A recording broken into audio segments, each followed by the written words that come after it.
오늘은 6번째 제자 빌립입니다. 빌립이라는 이름의 뜻은 말을 사랑하는 자입니다. 이 홀스가 아니고 이 말을 사랑하는 사람, 이 빌립입니다. 이 빌립은 다른 제자들과 같이 갈릴리 벳세다 사람이었습니다. 빌립이라는 이름은 세계를 점령했던 알렉산더 대제의 아버지 이름이 빌립입니다. 그래서 이 알렉산더라는 이름과 빌립이라는 이름이 그 당시에는 가장 많았습니다. 다 자식이 잘 되기를 바라는 마음으로 좋은 이름을 따서 짓게 되어 있는데 그 당시에는 알렉산더라는 이름과 빌립이라는 이름을 인용해서 그 알렉산더 대왕과 그 아버지 이름을 많이 사용했던 것입니다. 그러나 유독 유대인들만큼은 전통적으로 이방인의 이름을 빌려다가 자기 자식의 이름을 잘 쓰지 않았습니다. 주로 제이콥, 아이삭 이렇게 이름을 붙였지 이방인의 이름을 붙이지 않았습니다. 그럼에도 불구하고 빌립이라고 그 이름을 유대인의 가정에서 붙인 것을 보면 우리가 뭘 알 수 있냐면 굉장히 가정이 깨어있다, 서방 문화에 대해서 굉장히 오픈되어 있다, 그러한 마음을, 그러한 가정이었음을 우리가 짐작할 수가 있습니다. 그랬기 때문에 벳세다에서 이 오픈되어 있는 마인드를 가지고 있는 빌립의 가정이 쉽게 복음을 접하지 않았나 그렇게 생각을 합니다. 오늘날도요, 제 친구들 가운데서도 전통적인 유교 가문에 있는 사람은요, 예수 믿기가 어렵습니다. 왜냐하면 자기의 전통을 지켜야 되기 때문에. 또 제사 때만 되면은 싸우는 동창도 있더라고요. 제가 목사니까 항상 이거를 어떻게 받아들여야 되느냐, 이 제사 시간만 되면 형제들하고 그냥 계속 싸워야 되니까 이걸 어떻게 한 번만 절하라 그러는데 자기는 도저히 못하겠고 이걸 어떻게 해야 돼? 이러한 질문을 많이 받습니다. 여러분, 우리가 많은 사람들이 우리를 향하여서 보수 신앙이라 그렇게 이 장로교 신앙인들을요 보수 신앙자라 그렇게 말하지만 사실 우리는 보수가 아니고 개혁주의 신앙자들입니다. 보수와 개혁주의의 차이가 뭔지 아십니까? 보수라는 말은 뭐냐면 전통적으로 아름다운 것을 끝까지 고수하는 것이 보수입니다. 그러면 개혁주의 신앙은 뭐냐? 개혁주의 신앙은 성경 말씀에서 벗어난 것을 다시 성경으로 돌아오는 신앙이 개혁주의 신앙입니다. 많은 사람들이 개혁 그러면 바꾸는 걸로만 생각하는데 그게 아니고요, 성경에서 벗어난 것을 다시 성경으로 돌아오도록 계속. 그래서 역사는요 항상 성경에서 좌로 치우쳐서 자유롭다가 어떨 때는 성경에서 우로 치우쳐서 너무 또 신비하고 이러한 것만을 주장하는 그러한 역사 속에 우리 개혁주의 신앙은 뭐냐면 이 성경 말씀을 붙들고 성경에서 좌로나 우로나 치우치지 않게 하는 것이 개혁주의 신앙입니다. 또 개혁주의 신앙에 있어서 중요한 것 중에 하나가 뭐냐면 말씀의 생활하거든요. 성경 중심, 오직 하나님의 영광, 또 말씀의 생활화가 개혁주의 신앙입니다. 이를테면 요즘 이 동성애에 대해서, 동성애 가정에 대해서 이 굉장히 아이들을 쇠뇌시키고 있습니다. 그러면 보수 신앙은 어떻게 하는 거냐면 남들은 뒤집어지든 남들은 어떻게 하든 관계없다. 우리는 가르쳐 주신 그대로 우리 가정만큼은 신앙을 지키면 된다. 이런 사람은 보수 신앙입니다. 그런데 개혁주의 신앙은 뭐냐면 잘못됐다, 그건 성경에서 벗어났다, 그랬기 때문에 그들을 향하여서 외칠 수 있어야 되고 그들을 향하여서 어려움이 온다 할지라도 잘못된 것을 잘못된 것으로 선포할 수 있는 것이 개혁주의 신앙입니다. 1992년 10월 28일이 무슨 날인지 아십니까? 지나간 날입니다. 옛날에 1992년 10월 28일 날 예수님이 재림하신다 그래가지고요, LA와 서울이 난리가 났었습니다. 그래가지고 뭐 가정도 팔고 가정도 다 뭐 버리고 직장도 버리고 사업도 다 그만두고 주님 이제 오시는데 학교 다닐 것도 필요 없다 그래가지고 늘 모였었습니다. LA에서도 제가 89년에 목사가 됐는데 92년에 오신다고 하니까 90년쯤 되니까 이게 막 굉장히 교회들마다 어려움이 있었거든요. 그래서 젊은 목사님들이 모여서 우리 이대로 있으면 안 된다. 우리는 개혁주의 아니냐. 잘못된 것은 잘못됐다고 세상에 알려야 되지 않겠느냐. 그래서 제가요 피켓을 들고 목사님, 젊은 목사님들 한 20명이서 마켓 앞에 다니면서 피켓 들고요, 잘못됐습니다. 성경으로 돌아와야 합니다. 그렇게 했거든요. 근데 내가 제일 잘생겼는지 신문 기사가요 내 얼굴을 중심으로 해서 신문에 난 거예요. 근데 그때 이 마켓에 들어가고 나가는 사람들이 뭐라고 얘기하냐면 저한테 지네 싸우면 교회 안에서 싸우지 왜 여기까지 와서 귀찮게 하고 그래? 그렇게 하고 들어가는 사람이 있는가 하면 어떤 분은 가면서 목사님 수고가 많으십니다. 저희들도 해야 될 일을 해주셔서 너무 감사합니다. 수고하시는데 바카스라도 한 잔 드십시오. 그래서 바카스하고 요구르트를 제가 얻어먹었습니다. 여러분들도요 마켓 앞에서 이단이 아니고 복음 전하는 사람 보고들랑 나 예수 믿어요 그렇게 하고 지나가지 마시고 꼭 가셔서 바카스라도 하나 사서 야구르트라도 하나 사서 제가 해야 될 일인데, 이게 개혁주의 신앙이에요. 보수 신앙은 내 신앙 나만 지키면 되지만 개혁주의 신앙은 말씀의 생활화가 되어야 됩니다. 그래서 그들을 향하여서 내가 못하는데 당신이 해줘서 고맙다. 그래서 이거라도 드시고 힘내십시오. 그렇게 하고 여러분 바빠서 못하겠거들랑 그거라도 하셔야 됩니다. 그래서 우리가 항상 영혼 구원의 사명에 신앙을 가지고 살아가야 할 줄로 믿습니다. 이 빌립에 대한 말씀으로 다시 돌아오게 되면 빌립에 대해서 아시려면 요한복음 1장을 펼치셔야 됩니다. 요한복음 1장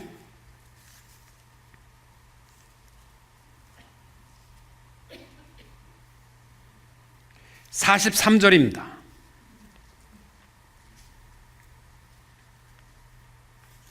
요한복음 1장 43절 45절까지 46절까지 우리 같이 한 목소리로 읽겠습니다.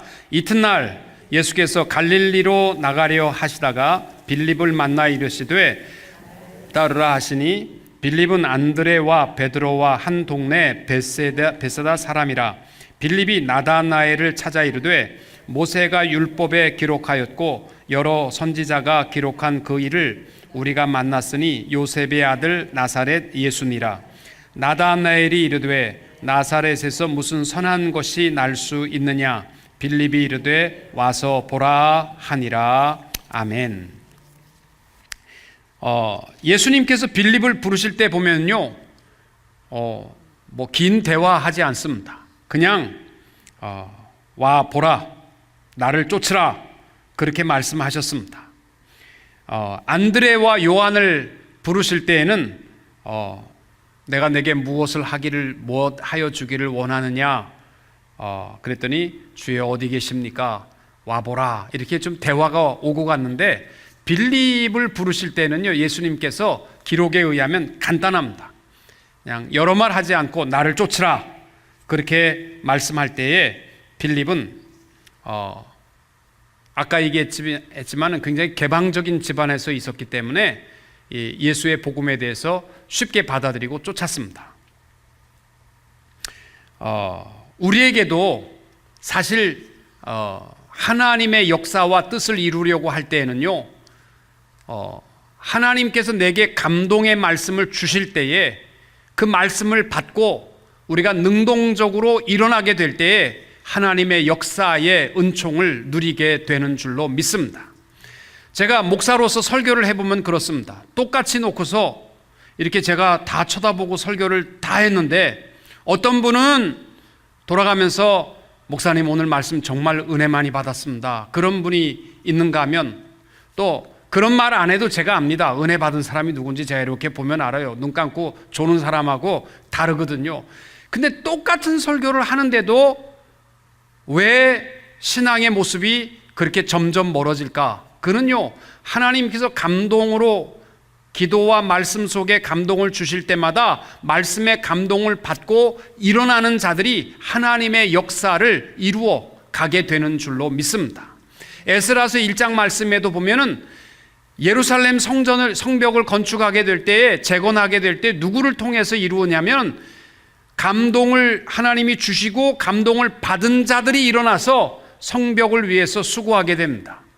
베드로와 요한이 요한복음 3장에 보면은 성전 미문에 앉아 있는 안전뱅이를 이렇게 세울 때에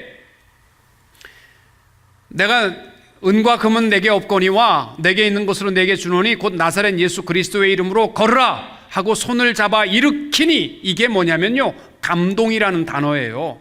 오늘날 여러분, 우리 주님께서 왜 그 당시에 안전뱅이는 좋겠다, 손잡고 일으킴을 받았으니까. 그런데 오늘날 우리 주님께서는요, 성령 하나님께서는 말씀을 통해서 우리 손 붙들고 이렇게 세우세요.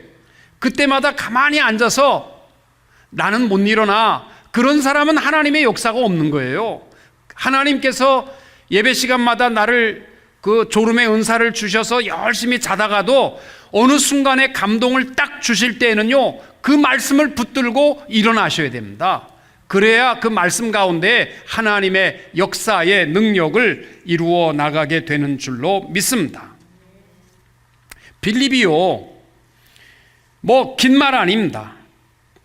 나를 쫓으라 그렇게 명령할 때에 빌립은 즉각적으로 순종했습니다. 우리들도요, 우리의 변화의 역사는 순간적입니다. 때로는 오늘도 제가 개혁주의 신앙에 대한 그 책을 읽으면서 젊은이의 변화의 감동의 모습을 보게 되면 말씀 딱 한 구절이에요. 빌립보서의 말씀을 읽다가 어떤 사람은 로마서 말씀 8장을 읽다 말고 그 감동의 말씀을 붙들고 사람이 변화되는 겁니다. 그게 말씀의 역사인 겁니다. 우리들도 말씀을 들을 때마다 자꾸 의역하려고 하지 마세요. 제가 설교를 하게 되면 요 설교는 아무개 집사가 꼭 들었어야 돼, 요 얘기는 목사님이 누구 들으라고 하는 얘기야, 자꾸 그렇게 해석하지 마시고 성령 하나님께서 내게 요구하시는, 손잡아 일으켜 주시는 말씀의 능력의 시간인 줄로 믿으시고 말씀에 즉각적으로 일어나 순종하여 하나님의 역사를 이루어가는 성도님들이 될 수 있기를 축복합니다. 빌립이 나를 쫓으라, 이 명령을 듣고 그 다음에 곧바로 이 요한복음 1장 45절에 보면 누구에게로 가냐면 나다나엘에게 갑니다. 자기 친구에게 가서 나다나엘에게 내가 나사렛 예수를 만났다, 그러니까 너도 와보라, 그렇게 복음을 전하게 됩니다. 우리 아까 읽었었죠? 요한복음 1장 45절 말씀이죠. 빌립이 나다나엘을 찾아 이르되 모세가 율법에 기록하였고 여러 선지자가 기록한 그 일을 우리가 만났으니 요셉의 아들 나사렛 예수니라. 그랬더니 나다나엘이 이르되 나사렛에서 무슨 선한 것이 일어날 수 있느냐? 빌립이 이르되 와서 보라, 그렇게 전하고 있습니다. 여러분, 복음 증거는요, 신앙이 오래된 사람들의 사명이 아닙니다. 복음의 역사가 일어난 하나님의 자녀에게는 누구에게나 복음 증거의 사명이 주어진 줄로 믿습니다. 저는 우리 교회 성도님들도요, 이 복음 증거의 사명을 갖는 것이 무슨 책임이나 제가 뭐 주는 것이 아니라 당연히 예수 그리스도를 영접한 사람이라면 영혼을 불쌍히 여기는 마음이 당연한 거예요. 그리고 그들에게 복음을 전하는 것이 지극히 당연한 것입니다. 많은 사람들이 복음 증거는 목사가 하는 거다, 전도사가 하는 것이다, 아니면 교회 직분자가 하는 것이다, 뭐 교회 행사 속에 어느 하루 전도의 날을 정하면 그때 하는 거다. 천만의 말씀입니다. 우리가 빌립을 보게 되면 그리스도를 영접함과 동시에 우리에게 주어진 것은 영혼 구원의 사명, 그리고 영혼을 불쌍히 여길 수 있는 마음이 우리에게 있어야 합니다. 사실은 빌립이 나다나엘에게 우리가 그 사람을 만났다, 메시아를 만났다, 그렇게 얘기합니다. 그 말이 맞은 말입니까? 틀린 말입니까? 사실은 틀린 말이에요. 왜냐하면 빌립이 굉장한 이성주의자, 합리주의자였기 때문에 자기가 찾아서 내가 생각하고 판단하고 만났다라고 고백하지만 사실은 하나님께서 우리를 찾아 만나 주신 것이 우리의 신앙입니다. 근데 빌립은 이성주의자니까 내가 만났다는 거 이렇게 얘기합니다. 그러니까 너도 와보라. 나다나엘은요 더 철저한 이성주의자입니다. 그럼에도 불구하고 더 설명할 것도 없지만 나다나엘에게 있어서는요 빌립이 보통 까다로운 놈이 아니거든요. 그러니까 이 사람이 메시아를 만났다 할 때는 뭐 설명할 거 필요 없는 거예요. 이 까다로운 사람이 메시아를 만났다라고 설명할 때에는 두말할 것 없이 자기도 하나님 그 예수 앞으로 나오게 되는 그러한 모습을 볼 수가 있습니다. 그래서 때때로 하나님께서는 우리에게 그 이성주의자들도 들어서 사용하시고 또 감성주의자들도 들어서 하나님께서 사용하시는 줄로 믿습니다. 중요한 것은요, 내가 예수를 믿었으면 그날부터 복음 증거의 사명을 목사나 전도사나 무슨 1년에 한 번 전도의 날 하는 게 아니고요, 여러분의 삶의 현장에서 계속적으로 영혼을 불쌍히 여기고 증거할 수 있어야 할 줄로 믿습니다. 빌립은요, 그 인간성이 굉장히 치밀하고 이성주의자고 또 계산적인 사람이었습니다. 요한복음 6장 오늘 우리가 봉독한 말씀에 보면은 디베랴 바닷가에서 오병이어로 5,000명을 먹이는 기적을 베푸는 기록이 되어 있습니다. 안드레와 빌립의 모습이 대조적으로 나옵니다. 안드레는 오병이어의 도시락이지만 이것이라도 주님 손에 들려지면 무엇인가 하나님의 역사가 있을 것이다 라고 생각을 했고, 빌립은 적어도 그런 거는 턱도 없고 이 장정만 5,000명을 조금이라도 허기를 덜어주려면 200데나리온의 떡을 사다가, 뭐 그 많은 사람 먹을 떡을 어디서 떡집에서 살 수 있겠어요. 그러나 그 200데나리온의 돈은 최소한도 필요하다, 이렇게 계산했던 제자가 빌립입니다. 제가 볼 때에는 예수님의 제자 가운데 제일 똑똑한 제자는 가룟 유다였고 두 번째 똑똑한 제자가 빌립이었던 것 같아요. 그래서 예수님께서 딱 빌립을 향해서 말씀하는 것이 뭐냐면, 빌립에게 이르시되 우리가 어디서 떡을 사서 이 사람들을 먹이겠느냐, 그렇게 질문하십니다. 주님이 떡을 어디서 살 줄 몰라서 질문한 것은 아니었습니다. 왜냐하면 그 밑에 보면 이렇게 말씀하시면 친히 어떻게 하실지를 아시고 빌립을 시험하고자 하심이로라 라고 말씀이 되어 있기 때문입니다. 여러분, 우리의 삶에서도요 늘 계산해서 빼놓아서는 안 될 것이 뭐냐면 플러스 알파입니다. 이성적인 생각에 200데나리온 이것만 생각하고 주의 일을 하거나 여러분의 일을 하려고 하지 마시고, 플러스 알파, 작은 도시락이라 할지라도 주님 손에 붙들리면 놀라운 그 알파의 역사가 일어날 것을 계산하고 살아가는 믿음의 사람들이 될 수 있기를 축복합니다. 이 오병이어의 사건에 보면 등장인물이 3명이잖아요. 하나는 어린 소년, 이 소년이 뭐 도시락 하나, 정말 평범하게 살아가는 소년의 도시락입니다. 말씀을 듣다가 배고프면 먹으려고 싸갔던 도시락인데, 사람들이 많은데 배가 고프니까 아마 이 소년도 갈등이 있었을 것 같아요.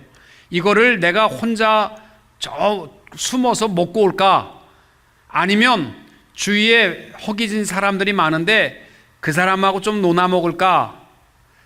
아마도 이 소년이 볼 때에는 제일 배고픈 사람은 누구라고 생각했냐면 예수님이라고 생각한 거예요. 왜냐하면 자기들은 듣고 있는데도 배가 고픈데 예수님은 계속적으로 말씀을 했으니까 배가 누가 제일 고팠겠느냐? 주님이 제일 고팠을 것이다. 그래서 그 도시락 하나를 예수님께 가져옵니다. 그러니까 안드레는 플러스 알파를 계산할 줄 아는 사람이었어요. 이게 아무것도 아닌 도시락이지만 주님 손에 붙들리게 되면 놀라운 플러스 알파의 역사가 있을 것이다. 이것을 알고 있었지만 빌립은 몰랐습니다. 빌립은 늘 계산하는 것이 이성적인 것이었고 합리적인 것이었습니다. 그래서 200데나리온이란 그것을 계산해내는 것도 쉽지 않지만 그는 그렇게 얘기했던 것입니다. 사람들은요, 감정지수가 높은 사람이 있고 이 지적지수가 높은 사람이 있습니다. 여러분은 어딘 것 같습니까? 한번 손들어 보시기 바랍니다. 나는 IQ가 높은 사람이다. 손들어 보시기 바랍니다. 다시 한번, 나는 EQ가 감정지수가 높은 사람이다. 우리 교인들은 참 겸손해서 높은 거에 대해서는 절대 손 안 드는 것 같아요. 그래서 낮은 걸로 하겠습니다. 그러면 나는 IQ가 낮은 사람이다. 다른 말로 하면 감정지수가 좀 높다는 거예요. 그 다음에 나는 EQ가 낮은 사람이다. 나는 굉장히 합리적이다. 여러분이 저를 볼 때는 어떤 것 같아요? 요즘 한국에는 GQ가 있다고 그래요. GQ가 뭔지 아십니까? 잔머리 Q랍니다. 잔머리 Q. 잔머리가 너무 잘 돌아간대요. 그런데 이 빌립은 어떤 스타일이었냐면 굉장히 지능지수가 높은, IQ가 높은, 그러나 하나님의 능력에 대해서만큼은 계산하지 못하는 굉장히 이성주의적인 그러한 마음을 가지고 있었던 것입니다. 빌립이 예수님의 명령을 받고 당장에 즉각적으로 순종한 것을 보아서는 성격이 매우 단순한 것 같지만 그에 관한 성경의 기록을 보게 되면 그는 굉장히 치밀하고 계산적인 사람이었던 것을 볼 수 있습니다. 요한복음 12장에 가시면 빌립에 대한 기록이 또 나옵니다. 요한복음 12장 20절입니다.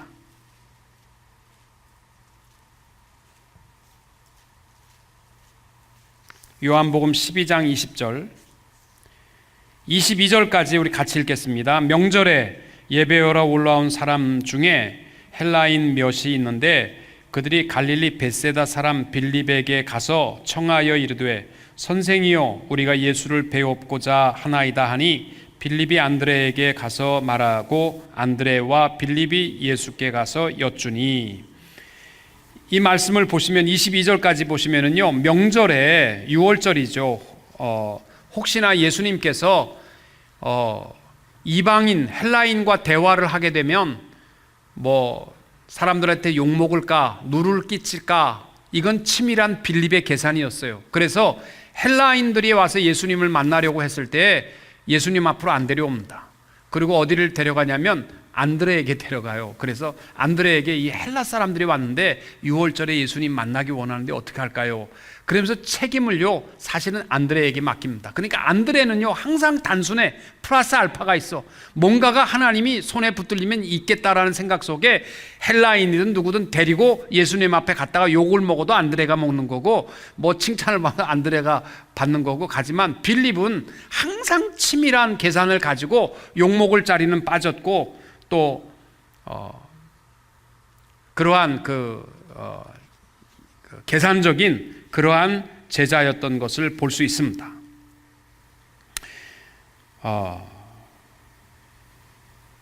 이 성경에는 빌립에 대한 그 죽음의 기록은 없습니다. 성경에 나오는 제자들 가운데 죽음의 기록이 되어 있는 것은 야고보와 또 가론 유다 외에는 없습니다. 그러나 초대교회 역사 책들 또 요세푸스의 교회 역사의 책에 보게 되면 빌립은 소아시아 지방에서 복음을 증거했고 프랑스의 고울이라는 지역까지 가서 복음을 전했다라고 합니다. 그리고 히에라볼리스에 돌아와서 복음을 증거하다가 반대하는 사람들에게 붙잡혀서 매를 죽도록 맞고 십자가를 지고 순교한 것으로 전해지고 있습니다. 근데 빌립이 마지막 죽을 때에 남긴 유언이 뭐냐면 자기가 죽거들랑 세마포에 싸지 말고 나는 그냥 갈대 이파리로 갈대로 자기를 싸라 그렇게 유언을 했답니다. 왜냐하면 예수님께서 세마포에 싸셨는데 나는 세마포에 쌀 만한 자격이 없으니까 나는 갈대로 싸라 그렇게 유언을 남기고 순교했다고 합니다. 빌립은요 분명한 것은 굉장히 차가운 이성을 가진 제자였습니다. 그러나 그의 마지막은 굉장히 뜨거운 가슴을 가지고 복음을 전했습니다. 사람의 거리 가운데 그 길이 가운데 머리에서 가슴까지의 길이 굉장히 짧은 것 같은데 굉장히 멀고도 멀답니다. 제일 먼 길이 머리에서 가슴까지랍니다. 여러분 머리에서 가슴까지가요 정말 어렵습니다. 근데 빌립은요 사실은 굉장히 차가운 머리를 가지고 주님을 따랐었는데 마지막 그의 모습을 보게 되면 뜨거운 가슴을 가지고 복음을 전했습니다. 어떻게 빌립이 그렇게 변할 수 있느냐? 변할 수 있었던 계기는 딱 하나입니다. 사도행전 1장에 기록되어 있는 성령 충만한 오순절 다락방의 역사였습니다. 우리들도 그래요. 예수 믿으면서 10년, 20년, 30년, 40년이 되어도요 굉장히 차갑습니다. 그리고 플러스 알파를 계산할 줄 모르고 모든 봉사도 또 교회에서 하는 모든 일도요 굉장히 계산적입니다. 교회에서 보게 되면요 어떤 일을 하게 될 때마다 회의에서 여러분 부딪히는 사람이 누구냐면요 EQ가 높은 사람과 IQ가 높은 사람의 싸움이에요. IQ가 높은 사람들은 그거 하려면 이렇게 해서 돈이 얼마나 필요하고 그렇게 하면 결과가 이렇게 돼서 안 됩니다. 그런데 EQ에 있는 사람들은 아니거든요. 왜 그렇게 믿음으로 못합니까? 합시다 하면은 뭔가 우리 그 뜨거운 뭔가가 있으니까 할 수 있습니다. 아유 저렇게 계산할 줄도 모르고 무턱대고 저렇게 하자고 뭐 어떡하냐고 늘 교회에서 부딪히는 것이요 감정과 이성의 싸움이거든요. 봉사할 때도 그렇고 여러분 우리는 부딪히지 맙시다. 그건 은사예요. 뭐 냉정한 머리도 필요하고 뜨거운 가슴도 필요한데 저는 우리 금요 예배 나오신 분들이요 다 빌립과 같이 냉정한 머리와 플러스 뜨거운 가슴을 가졌으면 좋겠습니다. 이거 차가운 머리만 가지면요 인정머리가 없습니다. 하나님의 역사 체험할 수 없습니다. 우리가 다 오늘 저녁에요 하나님 앞에 기도할 때 하나님 나에게 냉철한 머리와 뜨거운 심장을 주옵소서. 그래서 주님을 사랑할 때에는 계산하지 않고 플러스 알파가 하나님께 있다는 것을 기억하고 어쩌면 우리 계산하는 건 0.01%고요 벳세다 광야에 보면 99.99%는 플러스 알파 아닙니까? 내 생에도 그러한 놀라운 역사가 일어날 수 있도록 그것은요 다른 것이 아니라 성령 충만한 역사를 체험하게 되면 뜨거운 가슴으로 바뀝니다. 오늘 저녁에 우리 합심해서 한번 하나님 내가 신앙생활할 때 계산적인 신앙만으로 끝나지 않고 늘 뜨거운 심장으로 주님을 섬기고 사랑하는 신앙의 사람이 될 수 있도록 우리 합심해서 한번 기도하도록 하겠습니다.